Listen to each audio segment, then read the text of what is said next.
چه سودی داره؟ خب تو چیز میشی دیگه، یعنی بابا کسی نیست. خیلی من میخوام بهت حال بدم بیچاره. چه حالی آخه؟ پست بدم. چی؟ پست. پست چی؟ یعنی مدیریت نونوایی میخوام بدم دست تو.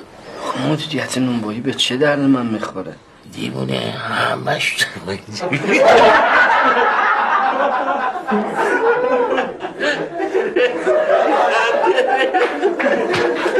گردن تبر نمیزنه. ببخشید. به یه علم بچه دستور میدی؟ جلو من پیرمرد 1 ساعت دست پاس دراز کردی. بلند شو خودت کوله رو روشن کن.